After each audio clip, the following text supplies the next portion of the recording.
after the Sabbath. This is from the end. We're back in Matthew. He said, we're good, right here.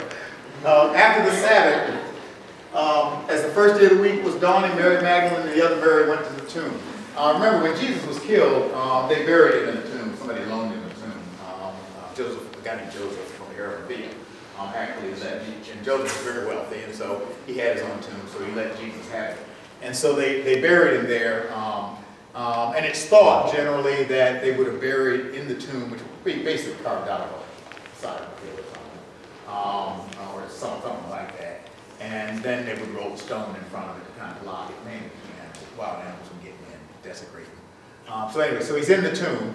So after the Sabbath, which would have been Friday for the Jewish people's Sabbath, Jewish and Muslim folk, Sabbath begins sunset on Friday, and then goes to sunset Saturday. So after the Sabbath, so this would be Sunday, our Sunday. As the first day of the week was dawning, Mary Magdalene and the other Mary went to see the tomb, and suddenly there was a great earthquake, for an angel of the Lord descended from heaven, came and rolled back the stone and sat on it. Now, all this is going on, nobody's seeing this. So Matthew's putting two and two together after the fact. You see, he's interpreting, because when the women got to the tomb, the stone was rolled away. There may have been an earthquake in the area, so Matthew's putting two and two together. So the stones rolled away, and an angel sat on it. His appearance was like lightning, and his clothing white as snow. For fear of him, the guards shook and became like dead men. When the Bible talks like that, what it's describing is a profound spiritual experience. People have to come up with symbolic language to describe what is indescribable. And so they have to paint a picture somehow, because they're experiencing something, something otherworldly. But the angel said to the women, do not be afraid. You do see that. Do not be afraid. It's not an accident that over and over in the Bible again, God, through angels or other things, has to tell people, don't be afraid. Remember this fear thing that we were talking about? It's a real human thing. And like I said, sometimes it's helpful to keep you out of trouble, but sometimes it's hurtful. Anyway, do not be afraid. I know you are looking for Jesus who was crucified. He is not here, for he has been raised as he said. Come see the place where he lay. Then, now the angel's telling him what to do. Then go quickly and tell his disciples. That's the male disciples, Peter and Andrew, James and John, all the guys, because they obviously were sleeping in. They weren't up yet. And so Mary Magdalene and all the women, they've gone to the tomb. So he says, then go quickly and tell his disciples he's been raised from the dead, and indeed he is going ahead of you to Galilee. Don't forget that word. Have y'all heard of Galilee before? Yes. You know what Galilee is? Yes. Huh? Well, it was a convention, of course. Oh, you heard it. Wait, you know the answer. Okay. It's in, if you look at Israel, biblical Israel, Jerusalem is in what was called Judea, which would have been the southern part of the country. And then if you go up north, you just kind of follow the Jordan River up north, it'll actually take you up to the Sea of Galilee. It's really late, but anyway, the Sea of Galilee, which is sort of the northern district. So Jesus was crucified and rose in Jerusalem in the south. And the angels tell him you need to go up north to Galilee. It's not that far. I mean, Israel's not even as big as Rhode Island. I mean, it's really not big. We're not talking big distance. But anyways, telling them go from Jerusalem, go up to Galilee. There you will see him. This is my message for you. So they left the tomb quickly with fear and great joy, and they ran to tell his disciples. Suddenly, Jesus, this time they run into Jesus. He meets them, greetings. And they came to him, took hold of his hands and feet, and worshiped him. Then Jesus said to them, do not be afraid. There you go again. Do not be afraid. Go and tell my brothers to go to where? Galilee. There they will what? See me. Go to Galilee. There they'll see me. Remember when I told you this morning that these gospel writers are really skilled literary artists? I mean, these aren't throwaway sentences. I don't think it's an accident. I don't think it's an accident that Matthew highlights Galilee as the place where Jesus is going to be found. The angels, when the Bible repeats something, pay attention. It's trying to get you to hear something. So the angel tells them to go to Galilee, and they run into Jesus himself. Now, why wouldn't Jesus just say, look, I'll be here, go get him and bring him to me? You know, think about it. He could have said, hey, look, I'm here, hey, I'm the man, so bring him here. You know, bring it on, you know. No, he says, no, tell him I'll meet him in Galilee. I think Jesus was trying to tell him something. I think Matthew spotted something in that language. Earlier in Matthew's gospel, Matthew mentions, as Jesus is beginning his ministry, in Galilee actually, Matthew quotes the prophet Isaiah, who spoke about Galilee as Galilee of the Gentiles. Remember we talked about Jews and Gentiles earlier? That Galilee was the land of the Gentiles.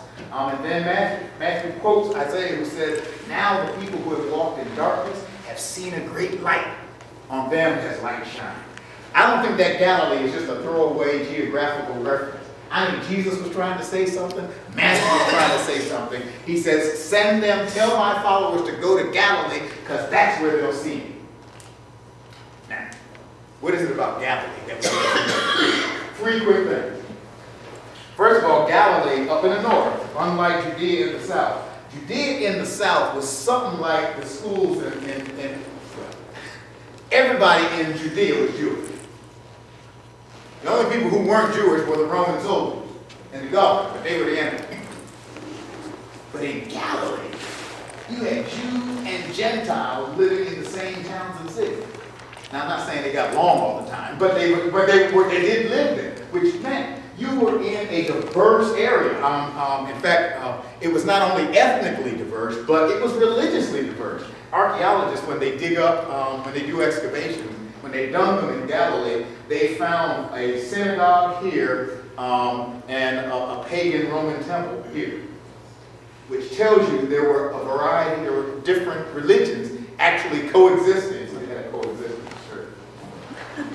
Oh, yeah, there were different religious traditions actually coexisting. Now, again, I'm not saying that they were singing Kumbaya and getting along all the time, but they were in the same area. That's Galilee.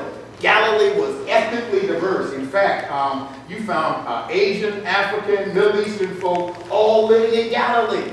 It was like a little United Nations. And there's a reason for it, because Galilee was actually on the trade routes. So that you're going east to west, because Galilee was here, the Mediterranean Sea is here, and then you got all sorts of countries over here. So you got people trying to get to the sea, stuff getting from the sea, getting inland. So wherever there are trade routes, there are going to be people from all sorts of cultures and varieties. One of the reasons, when I was in Israel a couple years ago, I was there, we took some folk from St. James, Lawrence, and Sharita.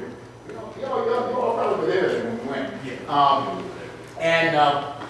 There was a guy named Montague Walton. Montague, they know Monty. Monty was just a good old guy, but Monty loved food, and food loved him. And so here we are in Israel, and Montague Walton wanted to know, where can we get some ribs? I'm thinking, man, you are in Israel. This is a Jewish country. You ain't going to get no pork ribs in Israel. I mean, think about it. Jews and Muslims don't eat pork. So you get some barbecue spare ribs. But guess what? When we were in Galilee, we were able to get them. They weren't that good, but you were able to get them. And in biblical days, there's some stories in the Bible of Jesus, remember, casting out this demon and he cast it into a herd of swine? That was in Galilee. That's because you had a Gentile population living right next to a Jewish population. This was an ethnically diverse place. Now, my grandma's from North Carolina. And when I was a little boy, we come to visit grandma. Basically, there were blacks, white, few Indians. That was it. Look at North Carolina today. South Carolina today, Tennessee, Georgia, Florida. Who's from Miami? Somebody here from Miami. All right, Miami. Miami's the world, isn't it? And actually, our other states, Kentucky, I can call the roll. The South is reflecting the world. Different languages of people are being spoken all at the same day. I mean, we are living in a culture that's suddenly become profoundly diverse. You don't know the difference because it's always been this way since you were born. But I'm here to tell you, it wasn't like that when I was a little boy. I was a kid when Abraham Lincoln was still alive. No. All right, I'm down a little bit. But we didn't know the ethnic diversity that we now almost take for granted, that's almost normal. Guess what? We've become just like first century Galilee. Secondly, first, I said earlier that when archaeologists have done some digs, they've actually found a synagogue and a Roman temple within proximity of each other. That meant you had different religions at least coexisting. Whether they liked each other or not is another story. But they at least were there together at the same time. Galilee was a land of real religious pluralism. And the religions had to figure out how do we live together. Guess what? When I was a little boy and visited Grandma, everybody was Baptist. You may have Methodist Baptist or Episcopalian Baptist. Y'all are with me. The whole culture was Baptist. Everybody, you know. But now, I mean, my grandma wouldn't have known what a Muslim was. She would have thought you were talking about Methodist. Right? There weren't that many religions. Everybody pretty much said they were Christian. There may have been a few Jewish folk in the city, but not in the countryside to be Jewish. But today, Muslim, Sikhs, Hindu. In fact, Bishop Marvel, some of y'all said you saw Bishop Marvel the other day. We were in conversation with the Hindu community in Greensboro, who was looking for a place of worship. And we got an Episcopal church that we're not using anymore. I don't know if it's going to work out, but we were willing to at least talk with them about, there were no Hindu in North Carolina when my grandma was coming. She would have said, Hindu do what? And yet now, today, the religious pluralism is part of our landscape. And so suddenly we're thrust into a context where we are almost just like first century Galilee. There's one other thing about Galilee.